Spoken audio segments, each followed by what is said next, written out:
கங்கண ரேகை தோன்றி சுக்கிரமேட்டின் அடியை தொட்டு சந்திரமேடு முடிய அந்த ரேகை வளைந்திருந்து அத்துடன் கங்கண ரேகை தொட்டு சனிமேடு வரை நீண்டு விதிரேகை சென்றிருந்தால் அவருக்கு வாழ்க்கையில கடினமான வியாதிகள் ஏற்படாது, நீண்ட ஆயுள் உண்டு.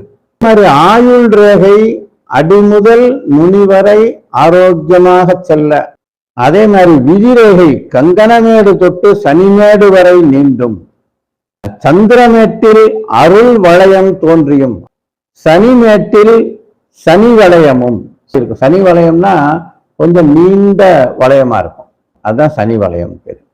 இந்த மாதிரி அமைப்புகள் இருந்தால் அவர் 100 வயசுக்கு மேல நல்ல ஒரு ஆயுள் பலத்தோட சாகாவரம் பெற்றவர் மாதிரி இருப்பாராம். ஆயுள் ரேகை ஏதாவது ஒரு பாகத்துல மறைந்து அழிந்து தோன்றினால் அவருக்கு அந்த டைம்ல நோய் வந்துடும்.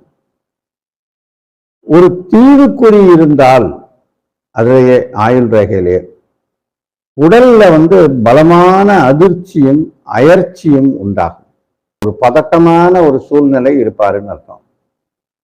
அந்த நோயின்னு எடுத்துக்கிட்டா புண்ணு, இந்த கண் புரை அல்லது இந்த புறையோடி போன ஒரு விஷயங்கள், கட்டி, ரணம்னா மோசமான ஒரு வலியை தரக்கூடிய வியாதின்னு அர்த்தம்.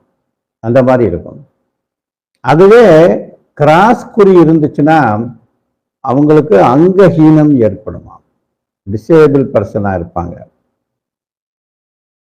ஆயுள் ரேகையின் எப்பாகத்திலேனும் பிளவோ அல்லது கரும்புள்ளியோ பள்ளமோ தோன்றினால் அந்த வயதில் மூலம், குன்மம், புற்று, களலை போன்ற நோய்கள், சில நேரம் ஆப்ரேஷன் கூட பண்ண வேண்டிய சூழ்நிலை வரலாம். டெர்மட்டாலஜி சம்பந்தப்பட்டது, அது ஒரு தோல் சம்பந்தப்பட்ட நோய். அது ஒருத்தருக்கு ஒரு மாதிரி இருக்கும். சில பேருக்கு மச்சம் மாதிரி இருக்கும், சில பேருக்கு வெள்ளை வெள்ளையர்னு இருக்கும், குறிப்பிட்ட இடத்துல வெள்ளையா இருக்கும். சில பேருக்கு தோல் பூராமே ஒரு அரிப்பு ஏற்பட்டு சோரியாசிஸ்ன்னு அது பல விரிவா பிரிச்சிருப்பாங்க. அதெல்லாம் தோல் சம்பந்தப்பட்ட வியாதி தான். அப்ப இந்த குஷ்டமும் தோல் சம்பந்தப்பட்ட வியாதி தான். அந்த மாதிரி இருக்கணும்.